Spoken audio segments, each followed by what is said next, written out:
Merci beaucoup. Je suis maintenant prêt à reconnaître pour une deuxième intervention l'opposition officielle. Okay. Madame la députée de Lapinière, la parole est à vous.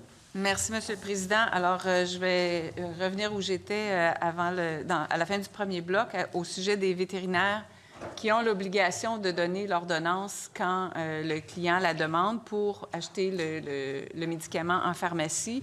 Mais il y a certains vétérinaires qui sont réticents à le faire puis vont même jusqu'à discréditer les pharmaciens et c'est contraire au Code des professions du Québec. Alors, est-ce que le ministre a l'intention ou est-ce qu'il est en réflexion sur ce type de comportement pour finalement que l'obligation de remettre l'ordonnance au client qu'il demande soit respectée?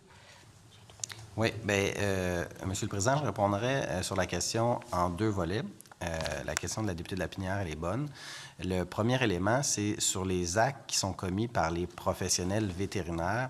Eux, ils sont couverts par la loi sur les médecins vétérinaires, puis c'est de la juridiction de l'Office des professions.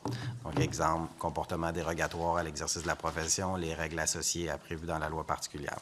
Pour ce qui est, supposons, de l'affichage des prix, supposons les aliments pour animaux, sont assujettis à ce qu'on a fait dans le projet de loi 72, notamment pour l'affichage des prix, donc sur les tablettes, parce qu'il s'agit d'aliments. Donc, ça, c'est sous la responsabilité de l'Office, puis les règles d'affichage en magasin vont trouver application. Mais c'est sûr, pour le comportement des vétérinaires associés à l'exercice de leur profession, ça, c'est l'Office des professions et l'Ordre des vétérinaires qui est responsable de l'application, avec le syndic, avec les démarches disciplinaires qui y sont associées. Et est-ce que c'est la même chose, c'est-à-dire c'est l'Office des professions aussi pour ce qui est des écarts de prix, des grands écarts de prix entre ce que le pharmacien demande et ce que le vétérinaire demande pour le même médicament? Ça, est-ce que c'est l'Office des professions ou ça entre plutôt avec l'Office de la protection du consommateur? Bien, ce qu'il faut, c'est que ça soit le prix tout inclus. Donc, en termes d'affichage de prix, ce qui est régi. Par contre, le prix à laquelle le produit il est vendu, si sur tablette, l'ensemble de l'information elle est disponible, ça, c'est conforme à la loi. S'il y en a un qui le vend 10 $, l'autre, il le vend 15 $, ils peuvent le faire comme ça, mais il ne faut pas qu'il y ait de représentation trompeuse. Il faut que le prix soit tout inclus également. Donc, l'Office de la protection du consommateur ne préjuge pas sur quel est le quantum du prix. On entoure tout ce qui est affichage, clarté, pas de fausse représentation. Si, supposons, il y avait un caractère de lucre ou autre, il faudrait voir à ce moment-là ce que dit la loi sur les médecins vétérinaires qui relève de l'ordre. Les médicaments ne sont pas comme les aliments pour les animaux, nécessairement avec un prix affiché. Là, c'est une ordonnance, donc... Pour le produit comme tel, il doit être affiché. Le prix exact qui va être payé, mais à ce moment-là, ils peuvent le vendre le prix qu'ils le souhaitent. Dans le fond, c'est la libre concurrence dans leur établissement pour le moment. D'accord, merci. Maintenant, je vais vous amener sur un autre sujet. La vente de billets en ligne, vous vous rappellerez sûrement en 2023, après, quand il y a eu le spectacle en hommage à Carl Tremblay, où il y avait eu une surenchère sur l'achat des billets en ligne. À ce moment-là, votre adjointe parlementaire s'était vu confier le mandat de brosser un meilleur portrait de la situation et pour mieux encadrer donc ce phénomène de revente de billets. Où en est cette réflexion-là? Parce que c'est encore problématique, là. Non, il y a deux volets, en fait, le volet de revente et du coût du billet qui est mirobolant comparativement au coût du billet initial. Et il y a le volet de la fluctuation en continu du coût du billet selon la demande sur les sites même. Alors, est-ce que vous pourriez nous dire où vous en êtes? Oui, juste un complément de réponse sur votre précédente question. Aussi, on comprend que les pratiques pour les vétérinaires, dans certains cas, ils chargent également des frais de prescription associés aux médicaments parce que si les gens ne l'achètent pas chez le vétérinaire, mais ça, c'est l'Ordre qui est responsable de ça. Pour votre question sur les billets de spectacle, effectivement, la députée de Charlevoix-Côte-de-Beaupré a eu ce mandat. Elle a fait des rencontres avec plusieurs intervenants du domaine universitaire, du milieu artistique, des sites de revente, des producteurs de spectacles, les salles de spectacle, des organismes de protection, des promoteurs d'événements, des artistes également. C'est un dossier qui nous préoccupe grandement au gouvernement parce que les Québécoises et les Québécois doivent pouvoir avoir accès à une offre culturelle, notamment à un prix qui est accessible, puis doivent pouvoir faire vivre la culture québécoise aussi. Donc, on est en réflexion sur la façon dont on va intervenir dans ce dossier-là, mais il y a un manque de transparence, notamment de la part des sites de revente. Donc, il y a des consultations, la réflexion se poursuit, mais on n'est pas encore, il n'y a pas encore d'intention claire de légiférer ou de réglementer sur cet aspect-là. C'est ce que je comprends. Puis, tu sais, juste sur la question de revente de billets, tout ça, l'Office a déjà agi aussi. Il y a eu des poursuites qui ont été connues publiquement, là. Puis, le dossier suit son cours devant les tribunaux. Alors, pour nous, pour les billets de spectacle, je suis encore à l'étape de l'analyse sur la façon de venir mieux outiller les consommateurs québécois par rapport à l'achat de billets sur les plateformes. Je pense que c'est important d'amener davantage de transparence, davantage de clarté dans comment est-ce que ça fonctionne.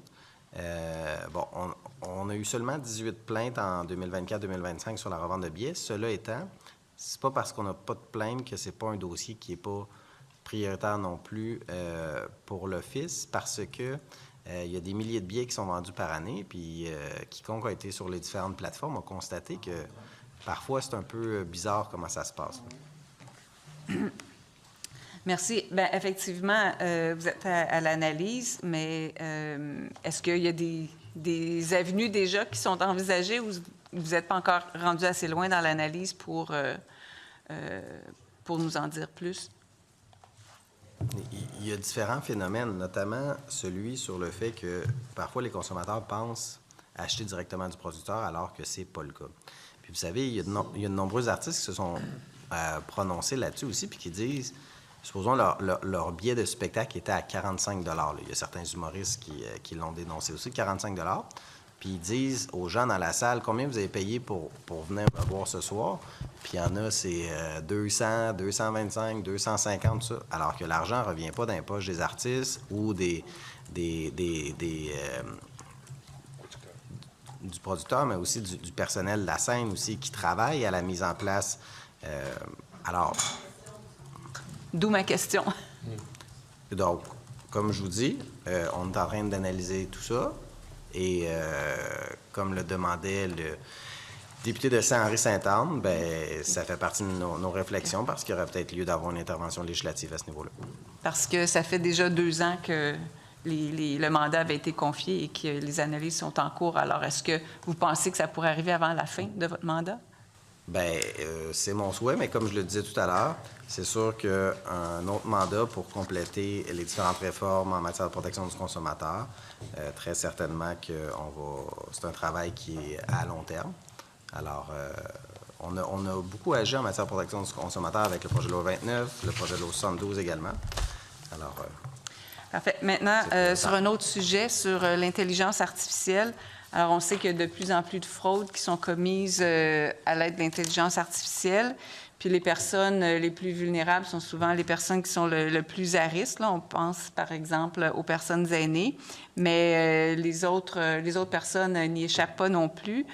Surtout qu'avec l'intelligence artificielle, parfois, c'est très difficile de détecter qu'il s'agit d'une fraude. Là. Il y a eu des articles récemment dans la presse avec des visioconférences où tout le monde semblait être des vraies personnes et puis finalement, ce n'était pas le cas.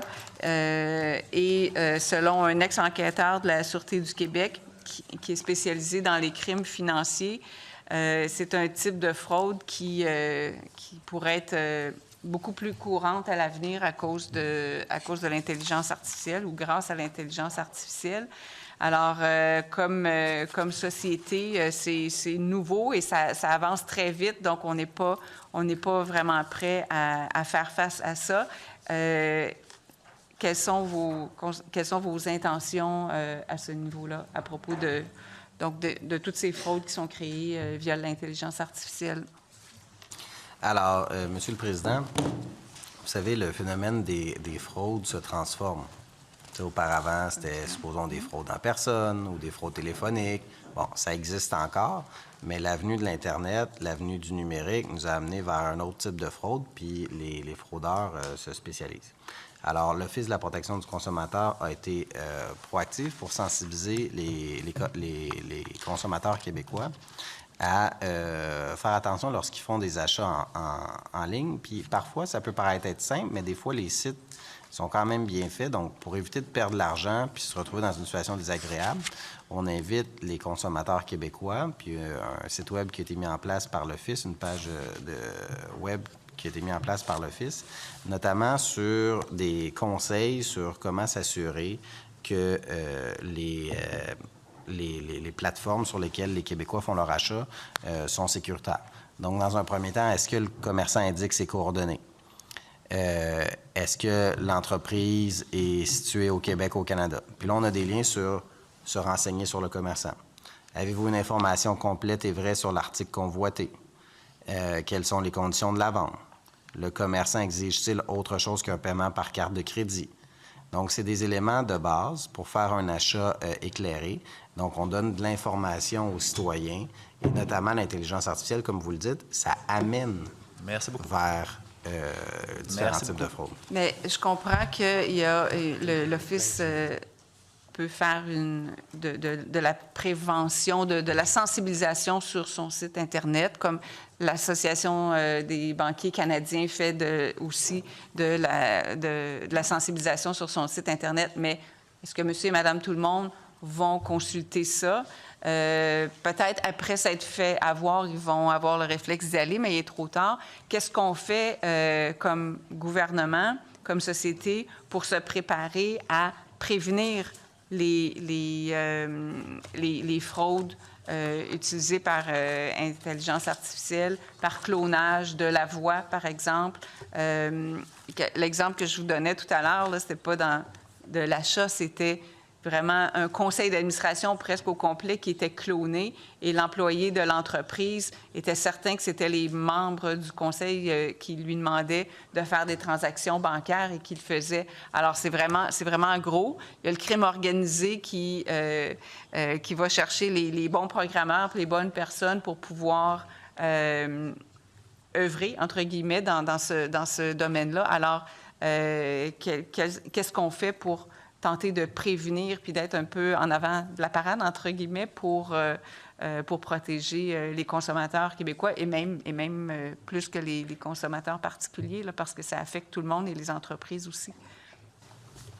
Alors, premier élément, c'est toujours important de dire, lorsque les consommateurs ont un doute sur un site web ou l'achat en ligne, quoi que ce soit, ils peuvent faire une plainte à l'Office de la protection du consommateur, puis l'Office peut faire enquête, peut faire des vérifications à ce niveau-là.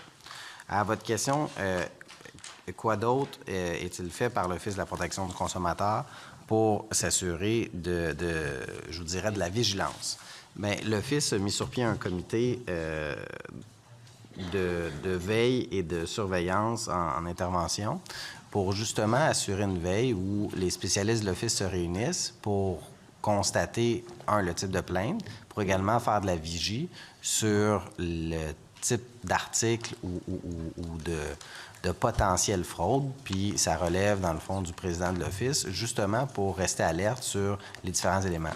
Bien entendu, là, lorsqu'on parle de fraude en ligne, mais on est dans un environnement qui est numérique, qui est mondial, donc on n'a pas de levier sur des sites qui sont en Thaïlande, supposons. Cela étant, faut diffuser l'information, faut communiquer les bonnes pratiques, comme le fait l'Office, notamment sur son site web. Il reste 10 secondes. Bien, je voudrais juste mentionner que dans le rapport annuel, le taux d'augmentation du nombre de visiteurs sur le site web de l'Office est à moins 7 %. Alors, je ne pense pas que ça va être ça qui va nous aider. Merci beaucoup.